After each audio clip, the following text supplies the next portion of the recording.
Allô, allô! Aujourd'hui, je veux vous parler un peu de ce que je fais à chaque fin d'année, un bilan. Pourquoi je fais un bilan? C'est que je me suis aperçue que si je ne fais pas un bilan, que je suis éparpillée un peu partout. J'écris constamment. Moi, je suis une personne qui écrit à tous les jours, presque. J'écris dans plusieurs cahiers. Comme vous pouvez voir, j'en ai quelques-uns ici. Mais j'ai des feuilles. Je suis toujours en train d'écrire quelque part quelque chose.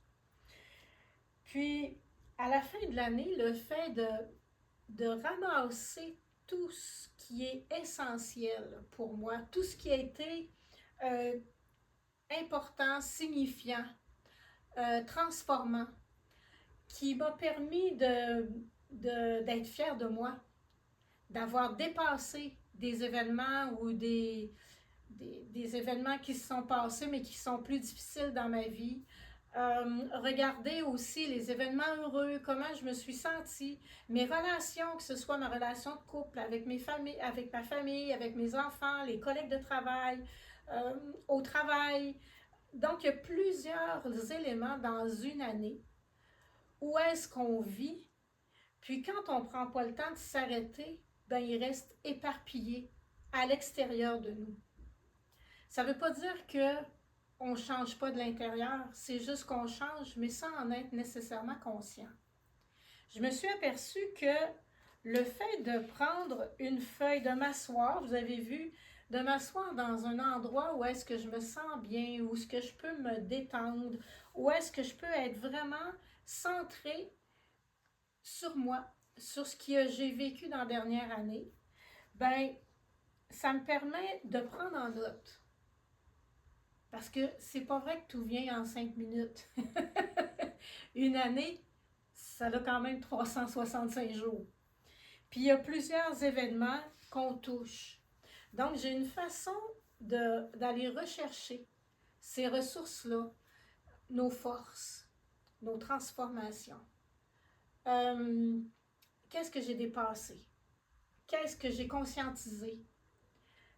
Qu'est-ce qui me fait pas pantoute? Puis qu'est-ce qu'il faut plus que je fasse? Parce que ça aussi, ça fait partie du bilan. Puis, sont où mes bons coups de l'année? Puis là, je récupère tout ça. J'aime beaucoup les couleurs, ça fait que je me gâte. Je prends des crayons à colorer. Tu peux prendre un carton de n'importe laquelle grandeur. Puis tu t'amuses. Tu t'amuses. Ça peut être des dessins que tu colles. Ça peut être des photos que tu colles. Mais tu t'amuses à faire un bilan qui te ressemble. Puis, la partie la plus importante, c'est d'oser relire ça, mais pour moi-même. Puis lorsque je lis pour moi-même, c'est là où est-ce que je me reconnais. C'est là où je dis, ouf, s'en est passé des affaires dans ma vie en un an. Oh, j'ai réussi à réaliser tout ça. J'ai réussi à dépasser telle chose. Et tout ça, là, c'est nourrissant de l'intérieur. Et puis là, en le faisant consciemment, ce que je fais, c'est que je viens consolider. Je viens consolider à l'intérieur de moi ce que je suis. Parce que je me reconnais. Parce que je vois les pas que j'ai faits. Puis que j'en suis fière. Puis que là, je peux dire yes. Là, je suis outillée.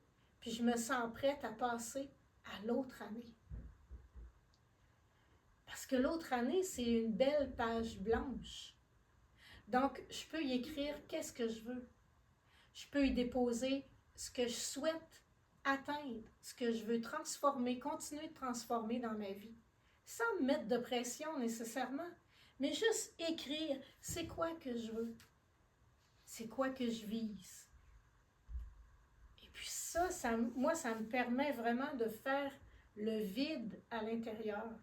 Puis aussi faire la paix parce qu'il y a des événements qui ont pu se produire dans la dernière année où est-ce que je me sens mal à l'aise avec telle chose ou j'ai eu de la difficulté à un endroit, j'ai eu de la difficulté avec certaines personnes. Et puis de faire la paix aussi avec les coups que j'ai faits puis à lesquels je suis moins fière peut-être. Donc je peux faire la paix avec ça. Fait que ça me permet de clôturer mon année en paix, dans le plaisir, dans la fierté d'être qui je suis, puis de pouvoir me propulser sur la prochaine année. Ça fait que ce que je vous offre, c'est vraiment une possibilité de pouvoir vous aussi vous propulser, de clore votre année 2023 d'une façon tout à fait nouvelle ou tout à fait de connaître une nouvelle manière de regarder ce qu'on a vécu, de regarder ce que j'ai fait et tout ça. Donc, le 17 et le 21 décembre, en soirée, sur Google Meet, je vais vous offrir du temps pour justement vous aider à faire votre bilan. En vous posant des questions qui sont essentielles, en regardant tout ça. Puis, pour ceux et celles qui voudraient le faire en personne, ça va se faire le 21 janvier. Donc, le 21 janvier, ici, chez moi, on va prendre environ 5 heures pour vraiment faire clôturer notre année 2023 et partir notre année 2024. Ce que je vais faire aussi les 17 et 21 décembre. Donc, si vous êtes partant pour vous construire, pour intégrer qui vous êtes, pour devenir plus fort, pour partir votre année, la terminer en force, puis débuter l'autre en force, ben je vous invite à me laisser, à m'écrire tout simplement, puis à me dire si vous êtes intéressé à y participer.